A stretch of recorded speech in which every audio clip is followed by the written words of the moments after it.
गत 2019 साधारण निर्वाचन रे ओडिशा रे भारतीय जनता पार्टी 21 रु 8टी एमपी जीतिथिला बेले चलित वर्ष निर्वाचन रे 21 रु 20 एमपी हठात जीतिबा साधारण रे संदेह सृष्टि करथिला।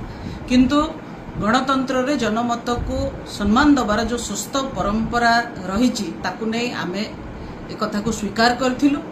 किंतु एबे ADR association for democratic reforms एवं वीएफडी जोटा होची वोट फॉर डेमोक्रेसी ए दुईटी राष्ट्रीय संस्थार जो रिपोर्ट आसीची सेथरे सीधा सड़क जना पड़ुची जे निर्वाचन दिन पड़ीथिबा भोट एवं गणति दिन आसीथिबा सर्वमोट भोट भितरे प्राय पाखापाखि 5 कोटी भोटर व्यतिक्रम बा व्यवधान देखा दउछि।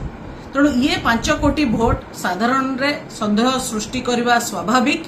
ये कोठू आसिला जहाँ जना पड़ुछि जो राज्य रे भारतीय जनता पार्टी दुर्बल थिला जथा ओडिशा आंध्रा एभली राज्य रे ए भोट व्यवधान बेसी देखा मिली एवं सेही आसन रे जो आसन रे परवर्ती काल रे बीजेपी जीतिकी जाउची एवं केंद्र रे सरकार होउची।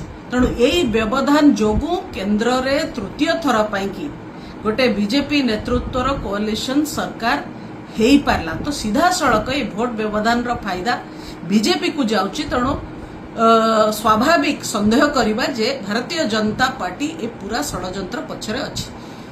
एटी ईवीएम ऊपर भी प्रश्नवाची सृष्टि होची। जो ईवीएम बा इलेक्ट्रॉनिक वोटिंग मशीन को आमे एते गुरुत्व दउथुलु एवं एटा ट्रांसपेरेंट एटरे कौनसी भूल भटका हेई परिबनी। जहा दबा हेची जो भोट दबा हेची जो नंबर आसीबो थरे ताकू 10 थर दाबिले भी सेही नंबर आसीबो। स्वच्छता ये जिनस मध्य प्रमाणित होची जे ईवीएम टैंपर प्रूफ नुहे। ईवीएम रे टैंपरिंग करी हबो।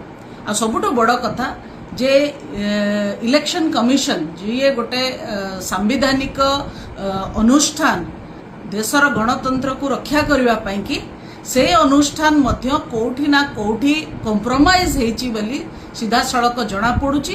कारण बिना इलेक्शन कमिशन रो एथरे सहयोग रे बा हस्तक्षेप रे एते व्यापक भावरे 400 200 300 400 आसन रे ईवीएम रे एपट सपट बा व्यवधान हेई पारिबो नाही। तेणु एठी बीजेपी संदेह घेर को आसुची ईवीएम एवं इलेक्शन कमिशन संदेह घेर को आसुचंदी। मो साधारण रे मतदाता एवं ओडिशार जनसाधारण को जणेबा को चाहे जे आपण भोट गोटे जगह देइचंती किंतु फलाफल रे आउ जणे लोक जीतिकी जाउची। गणतांत्रिक अधिकार तो आपन को दिया किंतु आपणकर भोट आपण हाथरू छड़े नियाही। आगामी दिन में अनेक निर्वाचन हम आपण जानतु जे जो संस्था मानू बा जो सरकार को आमे भाबुचे जे एभली कुचक्र बा एभली षडयंत्र ऊर्ध्वरे रहिबे एवं गणतंत्र रक्षा करिवे सी मध्य गणतंत्र को तांको आड़ू को मोड़ी की नबा पाई कि पछौ नांती।